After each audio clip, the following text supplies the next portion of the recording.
Le 16 novembre 2021, la Côte d'Ivoire s'inclinait 1-0 au stade Japoma face aux Lions indomptables du Cameroun. Ce revers concédé dans l'antre du rival les éliminés de la course au Mondial Qatar 2022.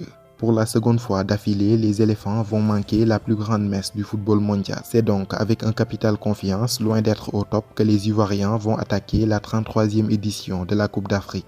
Dans moins d'un mois pour sa 24e participation, la Côte d'Ivoire aura donc l'occasion de redorer son blason dans un pays où ses rêves de mondial ont été brisés par un but de Karl Toko Ekambi.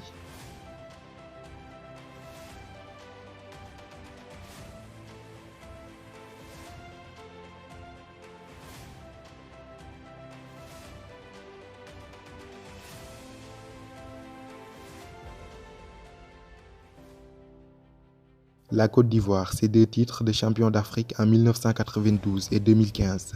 Le point commun entre ces 2 sacres, ils ont été décrochés au terme d'interminables séances de tir au but face au même adversaire, le Ghana. Tel un symbole, à chaque fois, les héros ivoiriens ont été les gardiens de but. 25 janvier 1992, Stade de l'Amitié, Dakar, Sénégal, finale de la CAN 92. Anthony Bafo, le dernier tireur ghanéen, s'élance, tire mais voit sa tentative détournée par Alain Guaméné. Cet arrêt mémorable permettait aux éléphants d'inscrire leur nom au palmarès de la plus prestigieuse des compétitions africaines pour la première fois. L'exploit est monumental. Le pays est plongé dans une liesse totale. Les héros de Dakar sont accueillis par une foule immense à Abidjan. Très malade, le président de l'époque, Félix Houphouët-Boigny, était venu attendre la coupe et les vainqueurs sur une passerelle.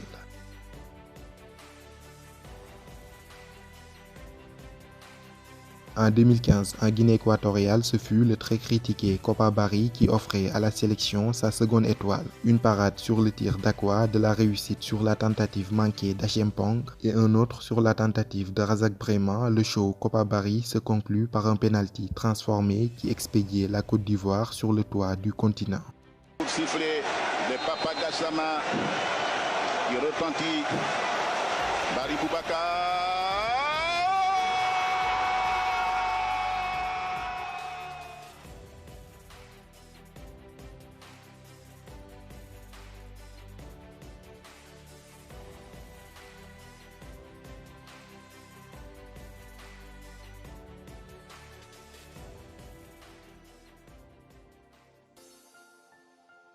Entre la Côte d'Ivoire et la CAN, c'est également une histoire de finale perdue. Une génération dorée des Didier Drogba, Kolo et Yaya Touré, Bakary et Arona Koné, Didier Zokora, Jean-Jacques Tizier ou encore Bonaventure Kalou, que tout le monde voyait marcher sur l'Afrique, a finalement multiplié les déconvenues entre 2006 et 2012. Une période durant laquelle ils ont perdu 2 finales de Coupe d'Afrique. Contre l'Égypte au Caire et la Zambie à Libreville en 2012, à chaque fois au tir au but. Comme quoi, cette épreuve fatidique ne réussit pas tout le temps à la Côte d'Ivoire. Éliminé au premier tour de la CAN 2017, absent de la Coupe du Monde 2018 et sorti dès les quarts de finale de la dernière CAN, les éléphants ont faim de nouveaux succès. Malgré de nombreuses incertitudes, les hommes de Patrick Baumel entendent bien sûr redorer leur blason à l'échiquier continental. Ils seront logés dans un groupe E avec l'Algérie, champion en titre, la Sierra Leone et la Guinée équatoriale.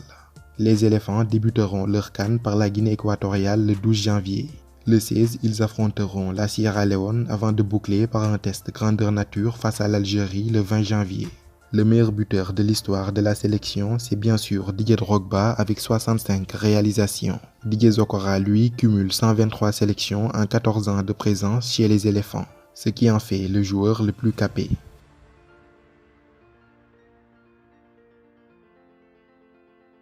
Comme pour beaucoup de grandes nations africaines, les éliminatoires de la CAN n'ont été qu'une simple formalité pour les éléphants de Côte d'Ivoire. Pas toujours convaincants, pas toujours avec la manière, mais ils ont été pragmatiques et ont assuré l'essentiel. La Côte d'Ivoire a fini leader d'un groupe K qu'elle partageait avec l'Éthiopie, Madagascar et le Niger. La campagne débute par un court succès 1-0 devant le Niger. Lors de la deuxième journée, les Ivoiriens sont surpris 2-1 en Éthiopie, ce qui fut d'ailleurs leur seule et unique défaite lors de ces éliminatoires. Ils s'imposent ensuite contre Madagascar 2-1 et vont chercher le point du nul, un but partout face au même adversaire. Puis s'ensuivra une écrasante victoire sur le Niger 3-0 à Niamey. Enfin, lors de la dernière journée, ce sont des éléphants revanchards qui font tomber l'Éthiopie 3-1. Avec 13 points, 11 buts marqués et 5 encaissés, ils ont décroché leur ticket qualificatif pour la CAN 2022.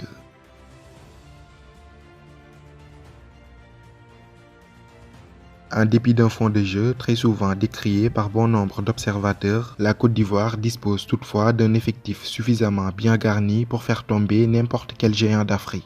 Avec Sébastien Haller de l'Ajax d'Amsterdam, les éléphants tiennent peut-être le digne successeur du légendaire Didier Drogba.